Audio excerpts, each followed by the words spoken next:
Настав ранок. Сонечко почало сходити, звірі почали прокидатися.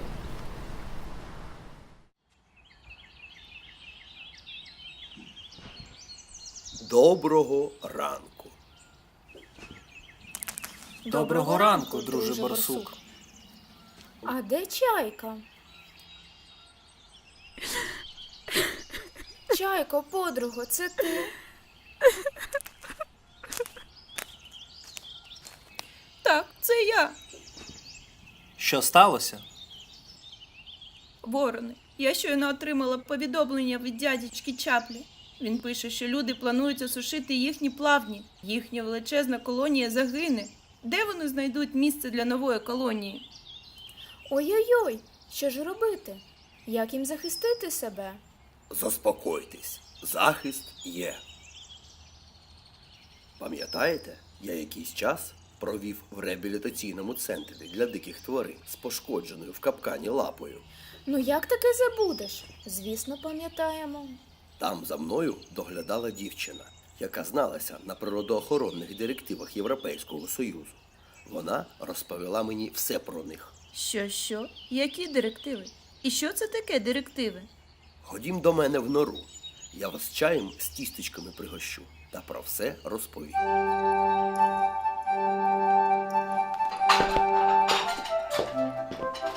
Сідайте, будь ласка.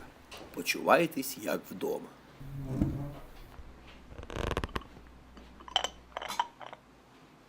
Отже, поговоримо про природоохоронні директиви Європейського Союзу – Nature Directives. Між іншим, Європейський Союз, про який часто лунатиме в моїй промові, я буду називати скорочено – ЄС. Почну з птахів. У Європі 2/3 диких видів птахів мають природоохоронний статус. Багато видів мігрують між країнами, тому і охороняти їх потрібно впродовж усього шляху міграції. А для цього потрібна співпраця країн. Тобто тих країн, в котрих птахи гніздяться, зимують і відпочивають під час міграції? Так, оскільки такі види є загальним надбанням Європи. Це і передбачає спільну відповідальність. Для цього всі держави-члени ЄС прийняли директиву про охорону диких птахів, пташину директиву, Birds Directive. та директиву про збереження природних оселищ та видів природної фауни і флори, оселищну директиву. Habitats Directive. Ці дві директиви назвали природоохоронними. Nature Directives. Так що це таке директива? Так, звісно. Директива – тип законодавчого акту Європейського Союзу. Вона обов'язкова для всіх країн ЄС, але запроваджується через національне законодавство окремої країни. Директиви ЄС мають верховенство над національним правом країн-членів ЄС. Порушення директиви окремими країнами може бути оскаржено в Європейському суді. А що стосовно України? Чи є ці директиви чинними для нашої країни? Після підписання угоди про асоціацію між Україною та ЄС почалась імплементація цих та інших директив в країні. Було розроблено план імплементації директив ЄС.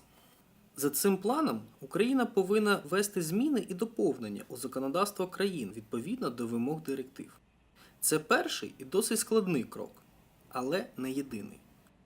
Також треба зібрати дані про види флори та фауни та їх місць проживання, що потребують охорони на теренах України. Добре. А яким чином директиви їх, тобто нас, захищають? Є декілька способів. Всі вони позначені в директивах ЄС та в додатках до них. Так, я про додатки чула. Перед тим, як розповісти про додатки до директив, я розповім вам про екомережу Natura 2000. Почну з того, що Натура 2000 – це мережа спеціальних природоохоронних територій ЄС. Вона є центральним елементом у забезпеченні довгострокового виживання найцінніших для Європи видів та їх оселищ.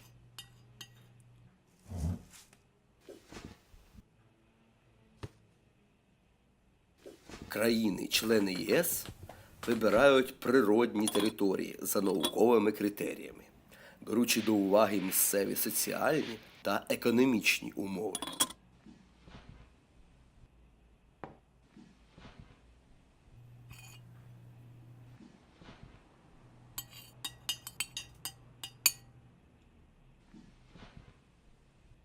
Відповідно до оселищної директиви, держави-члени ЄС призначають ТОО – території особливої охорони, SAC – Special Area of Conservation. Відповідно до пташиної директиви, екомережа повинна включати в себе СПТ – спеціальні природоохоронні території, SPA – Special Protection Areas.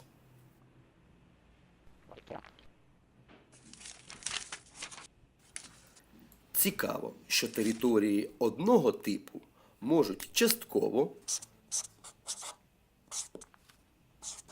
або повністю заходити на території іншої.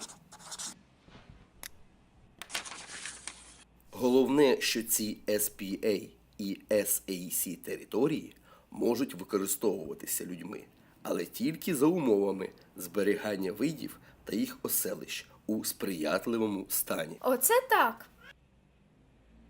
Всі держави, які вступили чи планують свій вступ до Європейського Союзу, обов'язково мають прийняти всі директиви ЄС. Повертаємось до додатків природоохоронних директив. Територія Натура 2000, SPA, SAC повинні бути визначені для кожної країни. Такі території надають тваринам та їх оселищам високий рівень захисту. Уявіть, майже 20% земель ЄС зараз входять до Натура 2000, що надає життєво важливий внесок у біорізноманіття та національну економіку країн ЄС. Деградація та знищення місць проживання є найбільш серйозними загрозами збереження дикої природи та фауни. Іноді замислюєшся, чи можуть люди та тварини жити разом.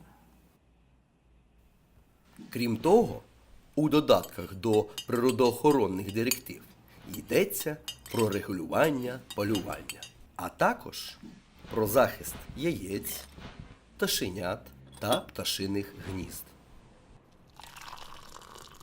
Навіть не знаю, нібито переконливо, але чи це все контролюється? В європейських країнах нові члени ЄС швидко починають розуміти, що до директив треба ставитися дуже серйозно. Та в нас поступово директиви ЄС будуть імплементуватися. Держави-члени ЄС регулярно подають звітності про національний стан та тенденції у флорі та фауні і середовищах існування, на підставі котрих робиться оцінка по всій Європі. Зачекай, зараз я вже не розумію. А для чого це людям? Велика кількість природних середовищ зменшується за чисельністю, що являє собою серйозну загрозу для екосистеми, котра забезпечує нас чистим повітрям, водою та їжею. А це вже несе в собі загрозу для біологічної рівноваги, що стосується кожного, в тому числі і людей.